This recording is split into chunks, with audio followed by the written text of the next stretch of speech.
Hey everybody, I'm Jake Nunes with Societe Brewing Company. Thank you for participating in the second Hops and Harvest virtual beer dinner. We've got a few more in the series coming up soon with Lost Abbey, Pure Project, and Virgin. So look forward to those coming through the end of November. So coming up next is our own CEO, Doug Constantiner, and Ryan Bullock from MIHO Catering. And thank you, San Diego Brewers Guild, for putting this all together. Hope you enjoy. Cheers. All right. Hello.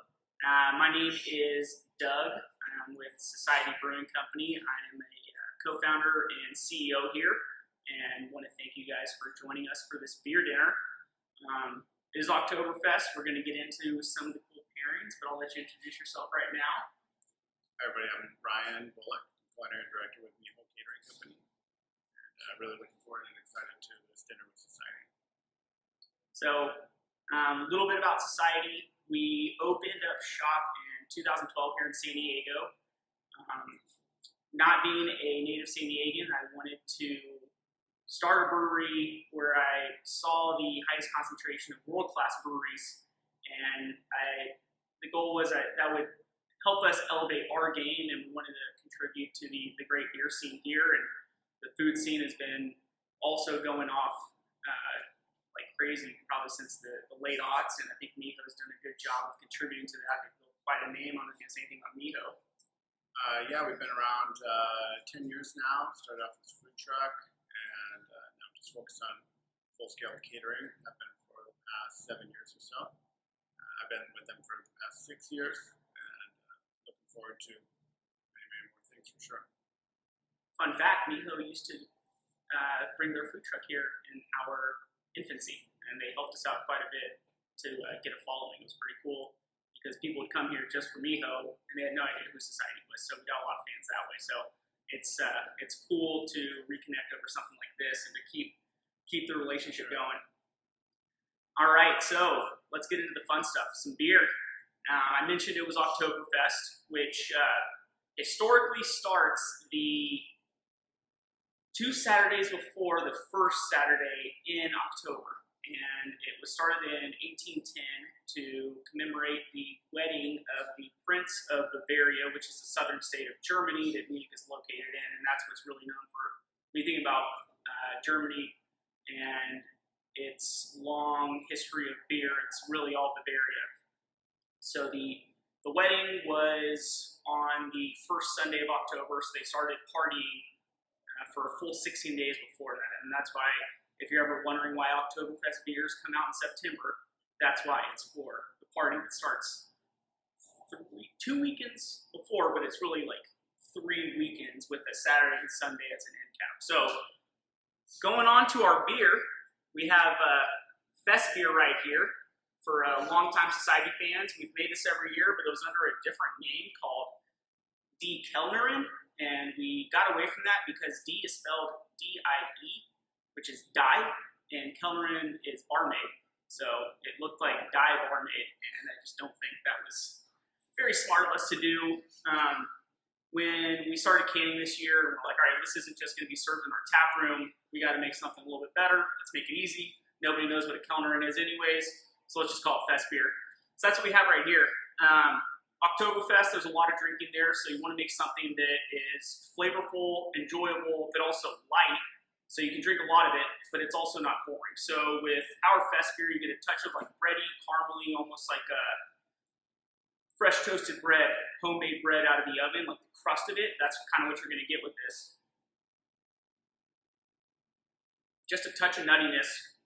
And it really gives a lot of complexity without filling you up and making you heavy. So you can, if you want, you can drink a couple of these, and at 4.6%, it's not going to fill you up or get you inebriated to where you can't enjoy food. So for the first course, we were pairing with that a mustard crusted, or herb crusted rather, pork loin. And we're doing that with a house-made golden sauerkraut. Basically, it's cabbage and carrots, and we're fermenting it in-house. Again, it started today, actually, so that it's ready to go. And it's going to have a house barbecue sauce and green onions. We wanted to pair a little bit like with the theme, so not quite a sausage, but doing a pork loin in that style and presentation. It's making me hungry. I haven't had lunch yet. Thinking about it, it's like out of Hook. They're like pretending to eat. Yeah, that's as you're describing that, I'm like, I can taste it right now. This is awesome. All right, so moving on to the next beer, we've got the Pupil. I would think most people who are watching this right now are familiar with the beer or have heard of it, and if not, it's a good way to taste a representation of what we believe in when it comes to IPAs, which Pupil was our first IPA that we made. We really looked up a lot to the McElhenney family at Alpine and Russian River and Stone and Pizza Port, Festbier, all those brewers that really pushed the envelope with what IPAs are considered, what we consider normal. Add Sculpin in there. I moved here from New York City where the IPAs were darker than our Festbier. And what we wanted to do was push the envelope in terms of how light can we make an IPA from a malt perspective and just really pack it full of hop flavor. We don't publish our IBUs, which is International Bitterness Units, because bitterness has nothing to do with hop flavor. So we said, let's just not focus on the bitterness, make it balanced from a bitterness sweetness level, which this beer is pretty dry, so it's not that bitter. And let's focus on the flavor and aroma of hops. And when we drink IPAs, that's what we want. We want more of that, like in our nose, in our mouth, as quickly as possible. So as a means of delivery of hop flavor and aroma, the Pupil is here. It's not a bitter bomb or any sort of like palate wrecker. It's pretty enjoyable.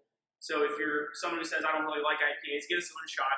It's pretty mild on the bitterness and really fruity and juicy. We use a hop in it called Nelson Sauvin from New Zealand. It's grown in the Marlborough region, which is Sauvignon Blanc. So Nelson is the town where most of the farms are at.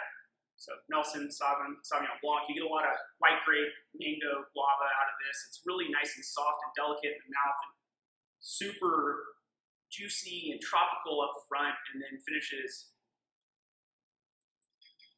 I mean, it's super dry. The second you swallow, it's gone. Really just approachable IPA.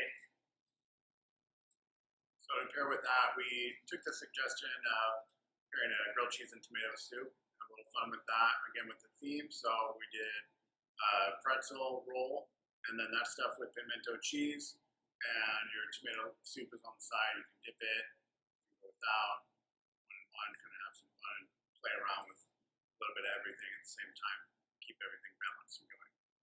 Yeah, just like jump in there with a lot of beer and food when you're eating them together.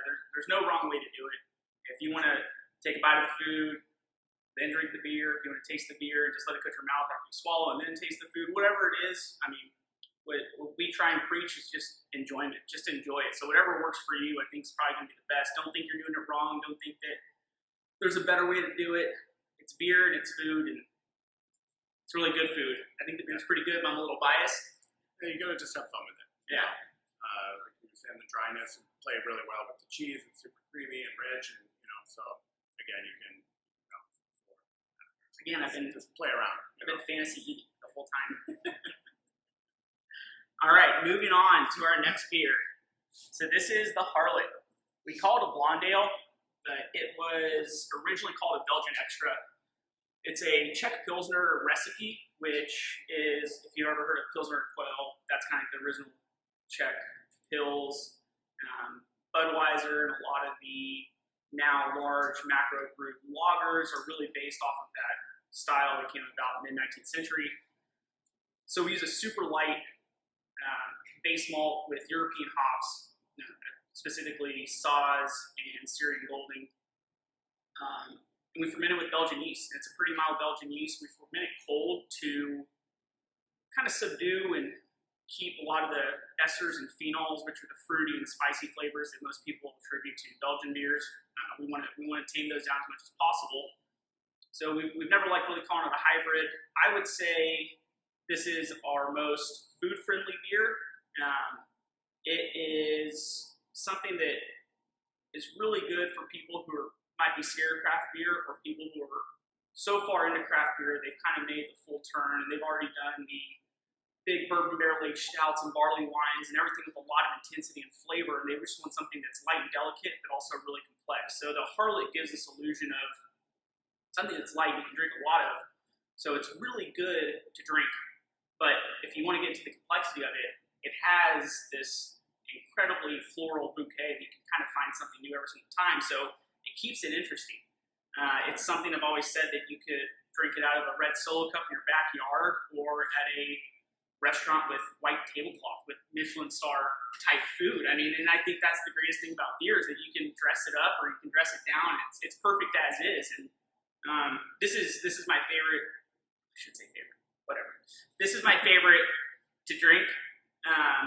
It's my favorite to pair with food, and I'm really excited to hear about pairing with this one. So we were doing some confit potatoes and roasted roots with a chicken roulade, and the roulade is going to be stuffed with Swiss chard, garlic confit.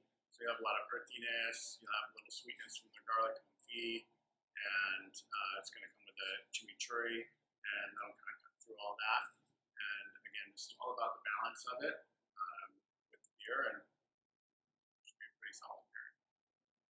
That sounds so good. That's awesome. What is so beautiful about these pairings, just thinking about them, is a great thing about beer is the carbonation helps cleanse your palate after every single bite. So it's like everything you're describing is just perfect. Not that it needs palate cleansing, you kind of need to like stay in your mouth for a while, but You get a fresh bite every time. fresh bite. It's crazy. What you do is magic. We just make beer. Well, chefs and brewers are a lot alike because we take food that other people are growing and raising for us and we transform it into something else. I think that's one of the coolest things about being a brewer and being a chef is that it's our job to take ingredients and impress people. I don't know a lot of stuff out there that's like that. So it's truly a craft, and cooking for a living, brewing for a living, I think is probably one of the last true apprenticeships in the world in the modern day. There's not really any large-scale blacksmiths anymore. Or you're making it by hand. Cooking is real cooking. Yeah. All right, on to another IPA of ours. So this is Good of the Public. And what you might notice with some of these beers is that these are 16-ounce 4-packs, so these are specialties. Good of the Public is a seasonal IPA. It is 6.5%, and we loaded it up with a hop called Strato, which is newer to the market. Again, with our IPAs, we like them as light as possible, or as Pat McElhaney said, you can't make an IPA without wheat, and there should be no color in IPA, and we really took that and ran with it and tried to make our San Diego brewing forefathers proud of us, but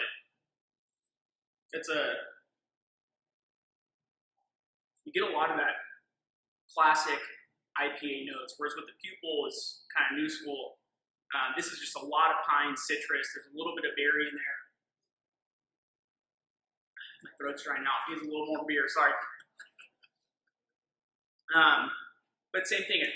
We finish our beers as dry as possible. I think it makes them a little more food friendly. But you get a whopping pine, citrus, melon flavor and aroma. Not a lot of bitterness and zero residual sweetness. So it's something that can be enjoyed by itself, but all of these, when paired with food, they always get better. So for this one, we're doing a stone fruit strudel, and we pretty much last of the season stone fruit, but take advantage of it, play into the melon and the sweetness with the beer, of the rich pastry. Again, it's on theme with Oktoberfest.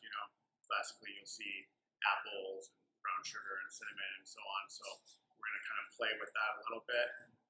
But you'll have the stone fruit, have the brown sugar, a little bit of bourbon, and then the beer pininess that we were talking about should come through and cut all that. Awesome. I'm really hungry. What are you going to cook me? Okay, let's do it. Thank you guys.